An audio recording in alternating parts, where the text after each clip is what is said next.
Hello students, welcome to my YouTube channel GS study point. चलिए ACF के लिए जो केमिस्ट्री की क्लास करें इसको कंटिन्यू करते हैं। ठीक है, जिसमें हम जो है केमिकल बॉन्डिंग को डिस्कस कर रहे थे। इससे पहले जो है केमिकल बॉन्डिंग के 2 वीडियो अपलोड कर दिए गए हैं। अगर आपने इससे पहले के वीडियोस को नहीं देखे हैं तो आप चैनल के प्लेलिस्ट पे जाइएगा और वहाँ पे जो है एसीएफ सीजीपीएससी करके प्लेलिस्ट बना है, वहाँ जो आप इससे पहले के सारे वीडियो को देख सकते हैं। केमिकल बॉन्डिंग को कंटिन्यू करते हुए ही जो है आज हम जो है विस्पर थ्योरी को देखेंगे। देखिए, इससे पहले वाले वीडियो में हमने जो है वैलेंस बॉन्ड थ्योरी जो बीबीटी है उसको डिस्कस किया था, साथ ही साथ ओवरलैपिंग के कॉन्सेप्ट को समझा था कि एक्चुअल में ओवरलैपिंग होती क्या है।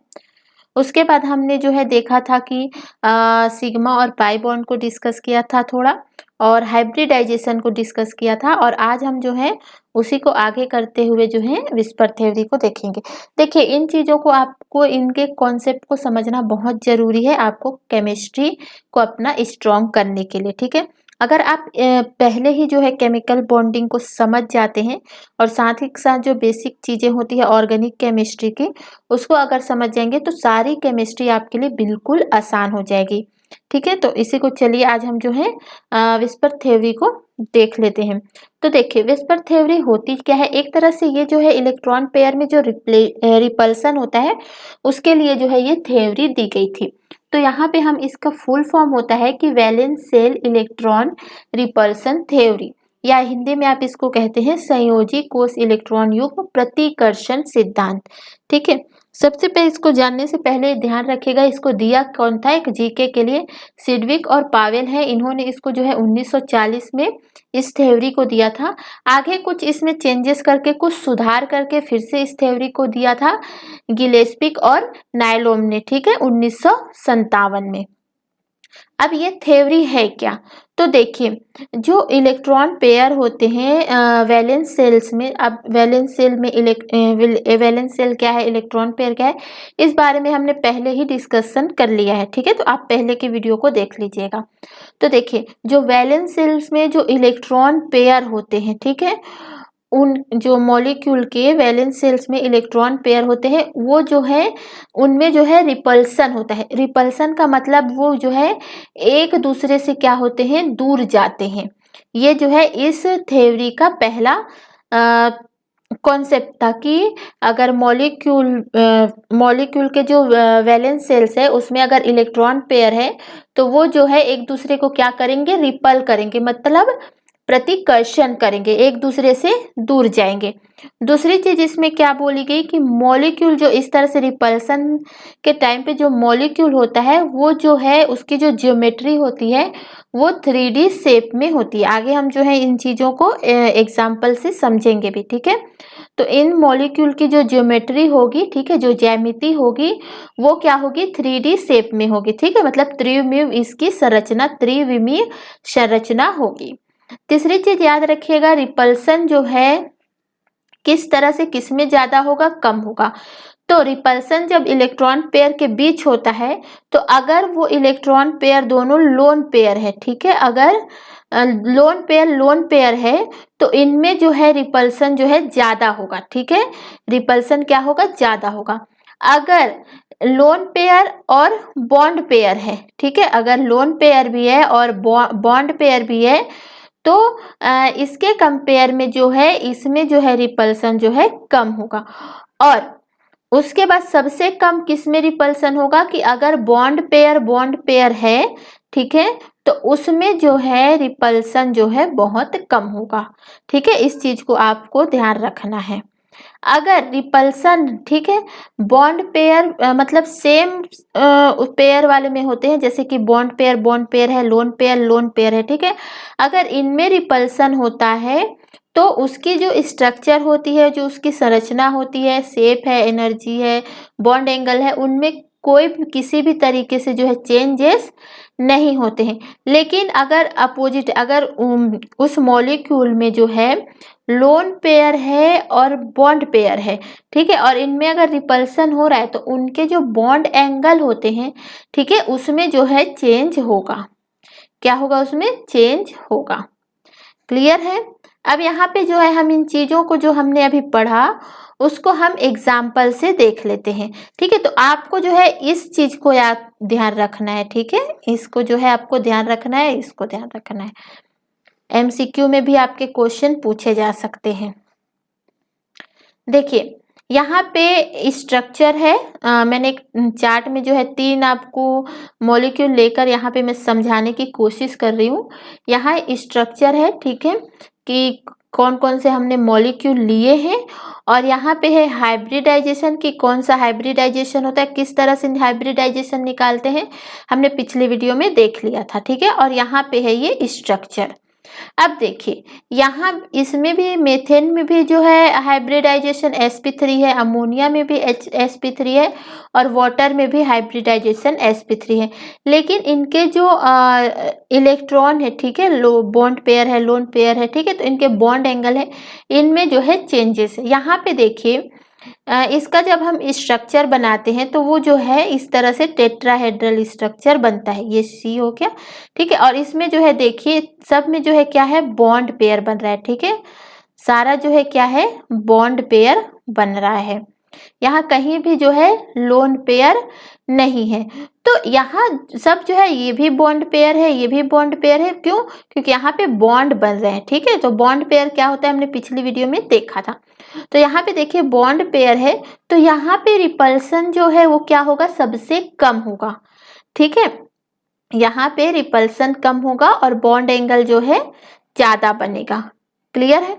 आप जो है एक इसको इमेजिन करिएगा 3D शेप में। ठीक है, तो आप ये जो है एक दूसरे को जो है रिपल करें, मतलब अपनी तरफ इस तरह से ये जो है खींचने की कोशिश करें। रिपल जो है इसमें, रिपल मतलब क्या होता है, दूर जाना, और इनमें जो है रिपल्सन जो है जो होगा कम होता है, इसलिए जो है इसका जो है एंगल जो है थोड़ा सा ज्यादा बनेगा। ठीक है, और ये जो है इसका जो नाम होगा वो क्या है, टेट्राहेड्रल। आगे यहाँ पे देखते हैं अमोनिया का। यहाँ पे देखिए इसका स्ट्रक्चर इस तरह से बनेगा। ठीक है, ट्रायंगुलर, ये जो है आप देख रहे हैं ये है ट्रायंगुलर स्ट्रक्चर बन रहा है यहाँ पे। और यहाँ देखिएगा ये जो है यहाँ पे जो है लोन पेयर होगा। ठीक है, क्योंकि देखिए एन है इस तरह से बनता है, यहाँ पे जो है इसके आउटर में क्या होता है, 5 इलेक्ट्रॉन होते हैं, तो 3 H है, तो ये जो 3 है यहाँ पे ये ऐड हो जाते हैं। ठीक है, और यहाँ पे है लोन पेयर। ठीक है, तो लोन पेयर और बॉन्ड पेयर में अगर रिपल्सन होता है, ठीक है, तो रिपल्सन मतलब ये जो है इन दूसरों को दूर करने की कोशिश करेंगे, और जब ये दूर करेंगे तो ये जो है इस तरह से आप पास आते जाएंगे इस तरह से, तो यहाँ पे जो है एंगल फॉर्म होते जाएगा, और ये एंगल होगा वो क्या होगा, 160 डिग्री का जो है यहाँ पे एंगल बनेगा, और शेप होगा ट्रायंगुलर। ठीक है, तो इसके जो बॉन्ड एंगल होंगे, इसमें जो ज्यादातर जो है लोन पेयर और बॉन्ड पेयर अगर होता है तो इसमें चेंजेस होते हैं। ठीक है, तो वो बॉन्ड एंगल में जो है चेंज होगा। तो यहाँ पे आपको रिपल्सन समझ आ रहा होगा कि कहाँ पे कितना ज्यादा हो रहा है। ठीक है, अब यहाँ पे देखते हैं ये भी जो वाटर में, तो यहाँ देखिए लोन पेयर है, यहाँ लोन पेयर है। ठीक है, इसका स्ट्रक्चर हमने पहले भी देखा था। अब लोन पेयर और लोन पेयर के भी बहुत ज्यादा क्या होगा, रिपल्सन होगा। ये इस तरह से आएगा और ये इस तरह से झुकेगा, और यहाँ पे जो बॉन्ड पेयर है वो जो है इस तरह से ये और पास आते जाएंगे। ठीक है, तो इसमें एंगल जो है और कम एंगल जो है यहाँ पे बनेगा, और इसका जो है 104.5 डिग्री का जो है यहाँ पे एंगल बनता है। ठीक है, तो ये जो है इस तरह रिपल्सन का जो है इफेक्ट यहाँ पे पड़ता है। इसको आपको इमेजिन करना है 3D में। आगे चलिए देखते हैं, ये चीजें आपको समझ आ गई होगी। आगे बढ़ने से पहले एक कॉन्सेप्ट आप समझ लीजिए, इलेक्ट्रोनिगेटिविटी। इलेक्ट्रोनिगेटिविटी क्या होती है? ठीक है, इलेक्ट्रोनिगेटिविटी होती है अगर कोई मॉलिक्यूल है, ठीक है, अगर उसको इलेक्ट्रॉन की जरूरत है तो वो जो है सबसे ज्यादा जो है अपनी तरफ जो है इलेक्ट्रॉन को जो है लेने की अगर कोई मॉलिक्यूल अपनी तरफ सबसे ज्यादा इलेक्ट्रॉन को खींचता है, ठीक है, वो कहलाता है इलेक्ट्रोनिगेटिविटी।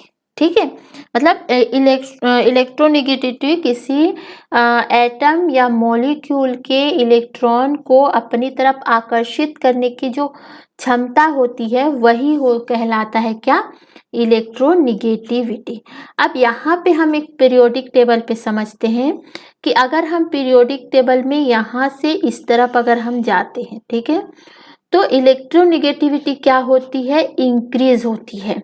ठीक है, यहाँ अगर समझते हैं बोरॉन है, कार्बन है, नाइट्रोजन है, ऑक्सीजन है, फ्लोरीन है, नियॉन है, तो अगर हम इस तरह से इधर जा रहे हैं, ठीक है, तो इनकी जो इलेक्ट्रोनेगेटिविटी क्या होती जाएगी, बढ़ती जाएगी। मतलब इनके इलेक्ट्रॉन को अपनी तरफ अट्रैक्ट करने की जो कैपेसिटी है वो बढ़ेगी। जैसे कि मान लो आप ले लो कार्बन और नाइट्रोजन का, ठीक है, अगर हम इस तरफ से जा रहे हैं, कार्बन है और नाइट्रोजन है, अब इसकी इलेक्ट्रोनेगेटिविटी क्या हो रही है, कार्बन से ज्यादा हो रही है, तो कार्बन के इलेक्ट्रॉन को ये जो है अपनी तरफ जो है अट्रैक्ट करने की कोशिश करेगा। ठीक है, क्योंकि इसमें जो है ज्यादा इलेक्ट्रोनेगेटिविटी है, यही होती है इलेक्ट्रोनेगेटिविटी। अगर हम पीरियोडिक टेबल में देखें, अगर हम यहाँ से इस तरफ अगर हम नीचे की तरफ जाते हैं, ठीक है, तो यहाँ पे जो है इलेक्ट्रोनेगेटिविटी डिक्रीज होती है। मतलब अगर हम हाइड्रोजन और लिथियम को लेके देखते हैं, तो हाइड्रोजन की जो इलेक्ट्रोनेगेटिविटी है वो लिथियम से ज़्यादा होगी।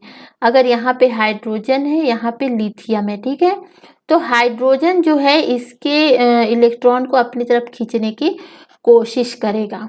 ठीक है, तो यही है आपकी इलेक्ट्रोनेगेटिविटी। अब आपका क्वेश्चन बॉन्ड एंगल से पूछा जाएगा, तो बॉन्ड एंगल तो हमने समझ लिया। ठीक है, अब इसमें चीज़ों को थोड़ा सा देख लेते हैं कि बॉन्ड एंगल जो है डायरेक्टली प्रोपोर्शनल टू होता है इलेक्ट्रोनेगेटिविटी ऑफ सेंट्रल एटम। ठीक है, मतलब कि सेंट्रल एटम में जितनी इलेक्ट्रोनेगेटिविटी होगी, बॉन्ड एंगल भी उतना ही उसका ज़्यादा होगा। जितना ज़्यादा इलेक्ट्रोनेगेटिविटी, यहाँ पे याद रखिएगा सेंट्रल एटम की बात कर रहे हैं, ठीक है, तो उसकी बॉन्ड एंगल जो है उतनी ही होगी। और यहाँ पे अगर सराउंडिंग एटम है, तो बॉन्ड इसमें क्या होता है, बॉन्ड एंगल जो है यहाँ पे जो है डायरेक्टली इन प्रोपोर्शनल टू होता है 1 by electronegativity of surrounding atom. मतलब कि अगर सराउंडिंग एटम में इलेक्ट्रोनेगेटिविटी जितनी कम होगी, बॉन्ड एंगल उतना ज़्यादा होगा। ठीक है, तो ये चीज़ें यहाँ पे है। तो यहाँ पे अगर हम समझते हैं, अगर आपको दिया जाता है, मान लो इन दोनों को दिया गया आपके NH3 और PH3 दिया गया, ठीक है, अब पूछा गया कि इसमें जो है आपकी इलेक्ट्रोनेगेटिविटी किसकी ज़्यादा है, या बॉन्ड एंगल किसका ज़्यादा है। तो सबसे पहले आपको इलेक्ट्रोनेगेटिविटी देखनी है। तो यहाँ पे देखिए नाइट्रोजन है और फॉस्फोरस है। अब आपको तुरंत आपके माइंड में चार्ट आना चाहिए। यहाँ पे देखिए हमने क्या देखा था, चार्ट में देखा था, ये नाइट्रोजन है और ये फॉस्फोरस है। ठीक है, इलेक्ट्रोनेगेटिविटी क्या होती है, ऊपर से नीचे की ओर आने पे इलेक्ट्रोनेगेटिविटी डिक्रीज होती है। मतलब सबसे ज़्यादा इलेक्ट्रोनेगेटिविटी किसके पास होगी, तो नाइट्रोजन के पास, फास्फोरस के कंपेयर में। ठीक है, तो यहाँ पे सेंटर एटम क्या है, नाइट्रोजन है और यहाँ पे फॉस्फोरस है। तो यहाँ पे हमने क्या देखा था कि जितनी ज़्यादा जो है सेंट्रल एटम की इलेक्ट्रोनेगेटिविटी होगी, उतना ही ज़्यादा जो है उसका बॉन्ड एंगल होगा। तो यहाँ पे जो है अगर हम देखें, तो नाइट्रोजन की जो है इलेक्ट्रोनेगेटिविटी फॉस्फोरस से क्या है, ज़्यादा है। ठीक है, तो इसका मतलब जो है नाइट्रोजन का बॉन्ड एंगल ज़्यादा होगा फॉस्फोरस के कंपेयर में। ठीक है, तो इसको आपको ध्यान रखना है। ये आपके एग्जाम में जो है स्टेटमेंट के रूप में जो है बना के क्वेश्चन पूछा जा सकता है। क्लियर है, तो इसको आपको ध्यान रखना है। आप केमिस्ट्री के जितने टॉपिक पढ़ेंगे उनमें बॉन्ड एंगल आएंगे ही आएंगे, तो इसको आपको ध्यान रखना है। ठीक है, तो इस तरह से जो है इसका बॉन्ड एंगल का जो है क्रम हो जाएगा। ठीक है, तो अमोनिया है, फिर यहाँ पे जो है यहाँ पे जो है इसका जो है बॉन्ड एंगल जो है सबसे ज़्यादा होगा। फिर इस तरह से जो है हम यहाँ पे लगा सकते हैं। क्लियर है, चलिए आगे देख लेते हैं। वाटर और H2O और H2S में हम देखते हैं। तो यहाँ पे देखिए किसकी जो है आपको इलेक्ट्रोनेगेटिव बॉन्ड एंगल जो है किसका सबसे ज्यादा होगा, यहाँ पे देखिए थे। तो यहाँ पे आपका फॉर्मूला आएगा कहाँ पे, सराउंडिंग एटम में, क्योंकि यहाँ पे देखिए ऑक्सीजन है, ये सल्फर है, तो यहाँ पे देखिए ये जो है तो सेंट्रल एटम हो गया आपका ऑक्सीजन, ठीक है यहाँ पे।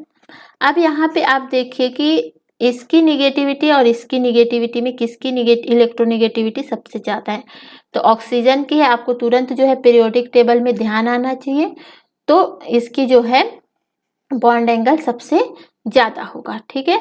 अब यहाँ पे देखिए सराउंडिंग, यहाँ पे जो है इस वाले पे हम जो है इसका जो है हम फॉर्मूला लगाएंगे किसका, सराउंडिंग एटम का। और सराउंडिंग एटम के अपोजिट होता है क्या है, बॉन्ड एंगल। अगर जिसमें कम है उसमें जो है बॉन्ड एंगल ज्यादा होगा, ठीक है।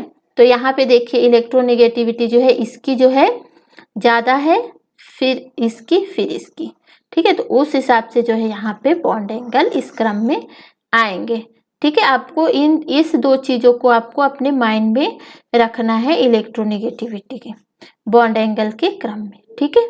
चलिए, और टेबल आपको पता होना चाहिए कि कहाँ से कहाँ की तरफ जाने पे इलेक्ट्रोनेगेटिविटी इंक्रीज हो रही है या डिक्रीज हो गई। पीरियोडिक टेबल पे आपके सिलेबस में है, उसको हम जो है देखेंगे जब हम ये कॉन्सेप्ट पूरी चीजों को समझ जाएंगे फिर, ठीक है।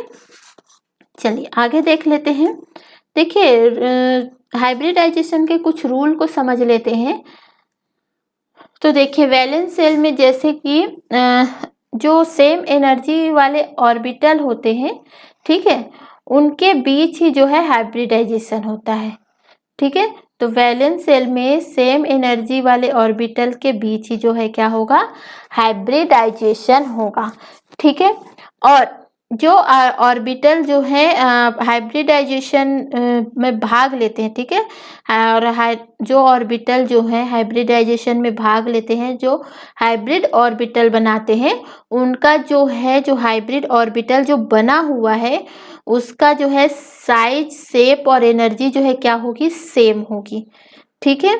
जो भाग ले रहे हैं और जो नए बना रहे हैं, ठीक है। मान लो S और P ऑर्बिटल जो है भाग ले रहे हैं और नया हाइब्रिड ऑर्बिटल बना रहे हैं SP, तो इसके जैसे ही इसका साइज, शेप और एनर्जी जो है सेम होगी। हाइब्रिडाइजेशन में देखिए तो यहाँ पे जो है ऑर्बिटल जो है भाग लेते हैं, इलेक्ट्रॉन नहीं, तो इसको ध्यान रखिएगा, ठीक है। तो ऑर्बिटल जो है भाग लेंगे ना कि इलेक्ट्रॉन, हाइब्रिडाइजेशन में ऑर्बिटल भाग लेते हैं, इलेक्ट्रॉन नहीं लेते हैं, ठीक है।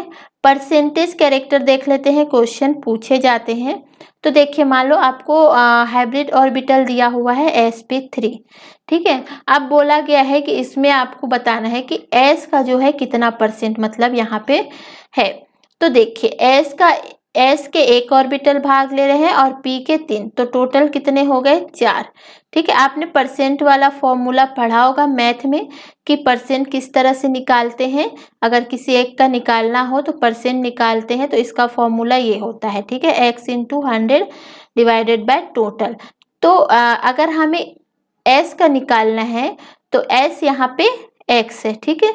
तो कितना है यहाँ पे, एक ऑर्बिटल है तो 1 इंटू 100, ठीक है, डिवाइडेड बाय टोटल कितना है तो 4।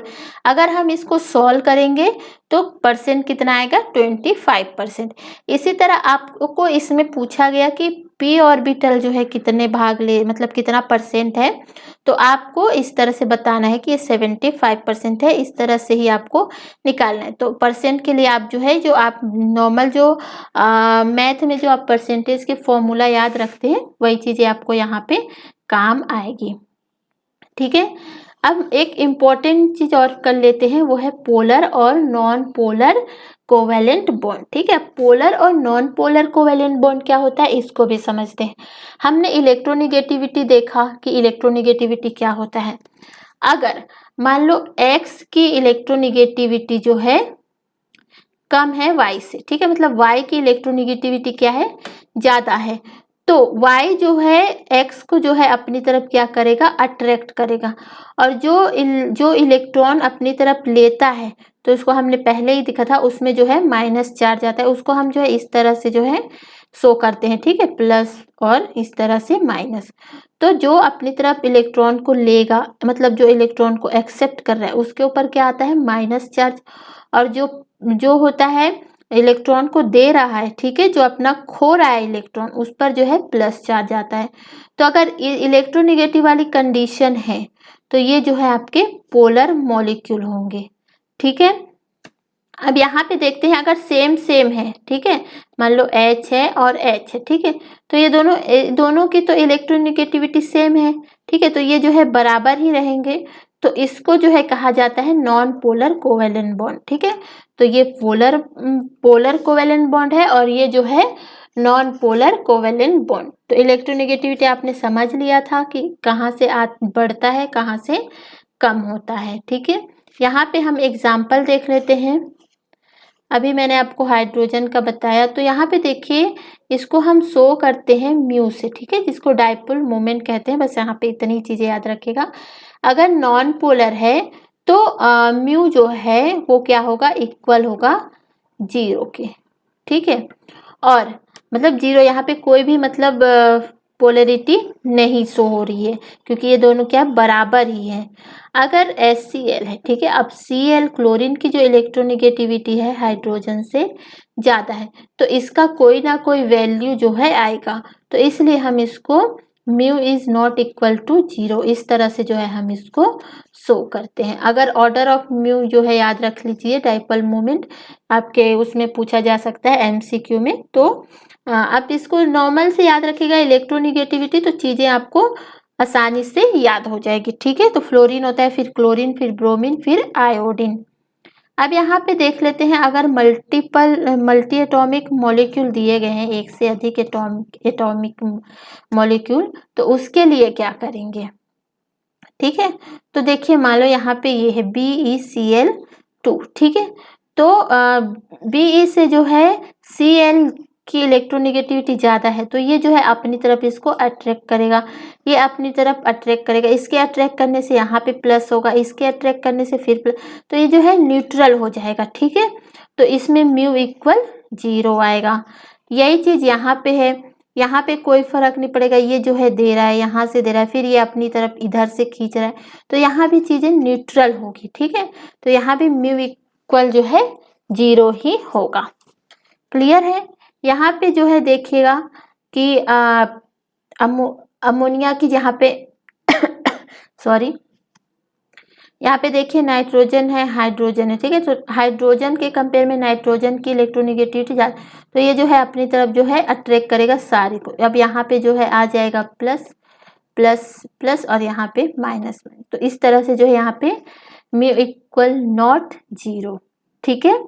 तो ये चीज़ें आपको याद रखनी है, पोलर और नॉन पोलर का कॉन्सेप्ट आपको क्लियर रखना है। सिर्फ आपको इलेक्ट्रोनेगेटिविटी अगर आपके क्लियर है तो चीज़ें आपकी आसानी से हो जाएगी, ठीक है। यहाँ पे देख लीजिए, वही चीज़ है, एटॉमिक साइज को देख लेते हैं। यहाँ पे देखिए, एटॉमिक साइज अगर हम इधर से अगर इस तरफ जाते हैं, इस डायरेक्शन में, ठीक है, तो जो एटॉमिक साइज है वो क्या होगा, इंक्रीज होगा, ठीक है। अगर हम यहाँ से ऊपर से नीचे आते हैं तो इंक्रीज, मतलब नीचे से ऊपर जाने पे जो है एटॉमिक साइज जो है क्या होता है, डिक्रीज होता है, ठीक है। तो इस एटॉमिक साइज को यहाँ पे ध्यान रखिएगा, किसका एटॉमिक साइज ज़्यादा है। तो जैसे अगर फ्लोरीन और ऑक्सीजन का कंपेयर करें तो इंक्रीज हो रहा है, मतलब कि ऑक्सीजन का एटॉमिक साइज जो है फ्लोरीन के कंपेयर में ज़्यादा है। यही चीज़ यहाँ पे देखेंगे तो हाइड्रोजन है और लिथियम है, तो हाइड्रोजन और लिथियम का कंपेयर करते हैं तो हाइड्रोजन के कंपेयर में जो है लिथियम का जो है एटॉमिक साइज जो है ज़्यादा है, ठीक है। इस कॉन्सेप्ट को यहाँ पे आपको क्लियर रखना है। चलिए आगे देख लेते हैं। अब यहाँ पे जो है कुछ बॉन्ड पैरामीटर को देख लेते हैं, जहाँ से आपके एमसीक्यू में डायरेक्टली इनडायरेक्टली क्वेश्चन पूछे जा सकते हैं। ठीक है, तो देखिए बॉन्ड सबसे 3 पैरामीटर होते हैं बॉन्ड के लिए। एक तो बॉन्ड एंथैल्पी होती है, बॉन्ड लेंथ होते हैं और बॉन्ड एंगल होता है। ठीक है, तो सबसे पहले समझते हैं बॉन्ड एंथैल्पी को। इसको मैंने आपको पहले भी बताया था। तो पहले ये समझिए कि अगर कोई इलेक्ट्रॉन, अगर कोई बॉन्ड है, ठीक है, अगर कोई बॉन्ड टूट रहा है तो वो क्या करता है, एनर्जी को क्या करता है, ग्रहण करता है, मतलब एक्सेप्ट करता है, लेता है। ठीक है, अगर कोई इलेक्ट्रॉन बनता है, ठीक है, सॉरी, अगर कोई बॉन्ड बन रहा है, ठीक है, तो वो एनर्जी क्या करता है, रिड्यूस करता है। ठीक है, अगर कोई बॉन्ड टूटता है तो एनर्जी एक्सेप्ट करता है, ग्रहण करता है। अगर कोई बॉन्ड बनता है तो एनर्जी जो है रिड्यूस करता है। तो यहाँ पे बॉन्ड एंथैल्पी क्या होती है, तो देखिए बॉन्ड को बनने या टूटने में, ठीक है, जितनी एनर्जी की आवश्यकता होती है, ठीक है, मतलब बॉन्ड को टूटने में जितने एनर्जी की आवश्यकता होती है उसको ही कहा जाता है बॉन्ड एंथैल्पी। ठीक है, तो बॉन्ड एंथैल्पी अगर पूछा जाता है, बॉन्ड एंथैल्पी जो है is directly proportional to 1 by atomic size. ठीक है, मतलब एटॉमिक साइज जो है अगर कम होता है तो बॉन्ड एंथैल्पी जो है अधिक होगी। ठीक है, अगर बॉन्ड एंथैल्पी कम होती है तो एटॉमिक साइज जो है ज्यादा होगा। ठीक है, HCl है और HF है, तो F का जो है एटॉमिक साइज जो है क्या है, क्लोरीन के कंपेयर में अगर हम जो है इस साइड से इस साइड आते हैं, या फ्लोरीन और क्लोरीन है, अगर हम इस साइड आते हैं, ठीक है, ये फ्लोरीन है फिर क्लोरीन आता है, तो फ्लोरीन का जो है एटॉमिक साइज जो है क्लोरीन के कंपेयर में क्या है, कम है। ठीक है, क्योंकि ऊपर से नीचे आने पे जो है एटॉमिक साइज क्या हो रहा है, इंक्रीज हो रहा है। ठीक है, अब जिसकी एटॉमिक साइज कम होगी उसकी बॉन्ड एंथैल्पी क्या होगी, ज्यादा होगी। तो वही चीज है कि HCl के कंपेयर में HF का जो है बॉन्ड एंथैल्पी क्या होगी, ज्यादा होगी। अब जो बॉन्ड एंथैल्पी है डायरेक्टली प्रोपोर्शनल टू होता है मल्टीप्लिसिटी ऑफ बॉन्ड, मतलब बॉन्ड जैसे सिंगल बॉन्ड है, डबल बॉन्ड है, ट्रिपल बॉन्ड है। ठीक है, तो जितना बॉन्ड होगा, जितना बॉन्ड बनाएगा सिंगल डबल ट्रिपल, तो जितना ज़्यादा उस बॉन्ड बनाएगा उतनी ज़्यादा उसकी बॉन्ड एंथैल्पी होगी। ठीक है, जैसे सिंगल बॉन्ड के कंपेयर में डबल बॉन्ड की जो है बॉन्ड एंथैल्पी ज़्यादा होगी। क्लियर है। लेंथ देख लेते हैं। लेंथ क्या होता है कि जैसे मान लो यहाँ पे एक एग्जांपल लेते हैं हम HCl। ठीक है, HCl के बीच जो है बॉन्ड बनेगा, तो ये जो बॉन्ड बन रहा है, ठीक है, इसकी जो लेंथ होती है वही जो है बॉन्ड लेंथ होती है। अब यहाँ पे बोले कि बॉन्ड लेंथ जो है डायरेक्टली प्रोपोर्शनल टू होता है किसका, एटॉमिक साइज का। ठीक है, जितना एटॉमिक साइज हो बड़ा होगा उतना ही बड़ा उसका बॉन्ड लेंथ होगा। ठीक है, इन कॉन्सेप्ट को बिल्कुल याद रखिएगा आप। एसिड बेस में भी ये सारी चीज़ें आपकी बहुत काम आती है। हमने पिछले वीडियो में जो है आपके एसिड बेस कॉन्सेप्ट को क्लियर करे तो हमने ये चीज़ों को आपको बताया था। ठीक है, तो बॉन्ड लेंथ जो है डायरेक्टली प्रोपोर्शनल होता है एटॉमिक साइज के। ठीक है, मतलब एटॉमिक साइज जितना ज़्यादा होगा बॉन्ड लेंथ उतना ज़्यादा होगा। तो जैसे HCl है और HF है। ठीक है, तो फ्लोरीन के कंपेयर में क्लोरीन का बॉन्ड साइज क्या है, ज़्यादा है, तो इसकी बॉन्ड लेंथ भी क्या होगी, ज़्यादा होगी। ठीक है, अब इसमें जो है ये जो है इस जैसे कि अगर मल्टीप्लिसिटी ऑफ बॉन्ड अगर कम है तो बॉन्ड लेंथ जो है ज़्यादा होगी, अगर बॉन्ड लेंथ ज़्यादा है तो ये कम होगा। ठीक है, और इसमें भी उल्टा है, s ऑर्बिटल अगर बॉन्ड लेंथ जितना ज़्यादा होगा, अगर s ऑर्बिटल का जो परसेंट है, ठीक है, तो वो जो है कम होगा। क्लियर है।